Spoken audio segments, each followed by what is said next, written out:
సృష్టిలో ఉన్నటువంటి వృక్షాలన్నిటిలో దేవుని చెట్టు అని పేరు వహించింది ఒకటి ఉంది. ఏది చెప్పండి? దేవదారు. దేవ ప్లస్ తరువు, దేవుని చెట్టు అని అర్థం.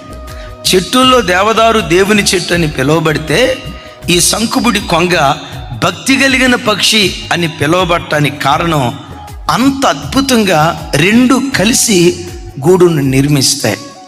యవన బిడ్డలారా మీకు ఒక మాట, తల్లిదండ్రులారా మీకు ఒక మాట, వివాహం కాకమునిపే మీ వివాహ దినాలు వచ్చేటప్పటికే మీకు పుట్టబోయే పిల్లలకు, మీ భవిష్యత్తుకు ముందుగానే చక్కటి షెల్టర్ ఏర్పాటు చేసుకునే వ్యక్తులుగా జీవితాన్ని కట్టుకోవటం ప్రారంభించండి.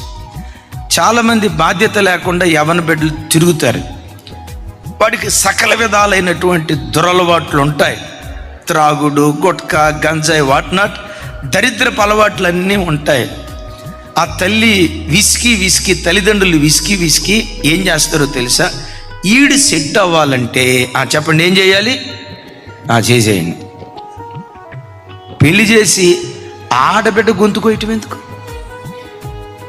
ఆ తాగుబోతోడినిచ్చి, ఆ తిరుగుబోతోడినిచ్చి మీ దగ్గరకు వచ్చి అడుగుతారు, అమ్మా మీ అబ్బాయి ఎలాంటోడు అని అడిగారు అనుకోండి.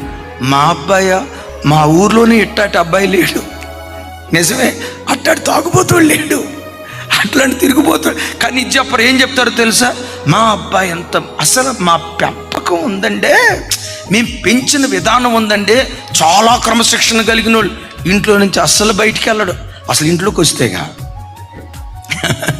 అన్ని మాయ మాటలు, అబద్ధాలు చెప్పి పెళ్లి చేస్తారు. బిడ్డలారా, ఒక ఆడబిడ్డ గొంతు కప్పి పుచ్చి బాధ్యత లేని నీ కొడుక్కి ఎవరో ఒక అమ్మాయిని తీసుకొచ్చి వాళ్ళ వివాహాలు చేసి వాళ్ళ గొంతులు కోసేటట్లుగా మీరు చేయొద్దు.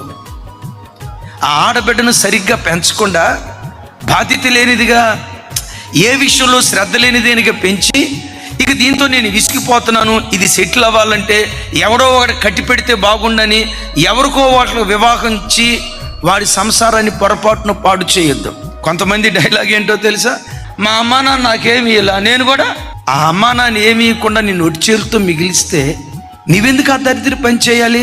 ప్రతి యవ్వన బిడ్డ గుండెల్లో, నాకు పుట్టబోయే పిల్లలకు, నాకు కలగబోయే పిల్లలకు, వారికి ఏమేం కావాలో సమస్తము నేను సమకూర్చాలి.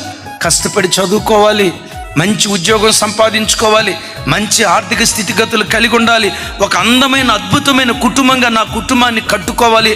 ఆ ప్రత్యక్షత, ఆ దర్శనం, ఆ విజన్ యవ్వన కాలంలోనే ప్రతి బిడ్డ కలిగి ఉందురుగాక.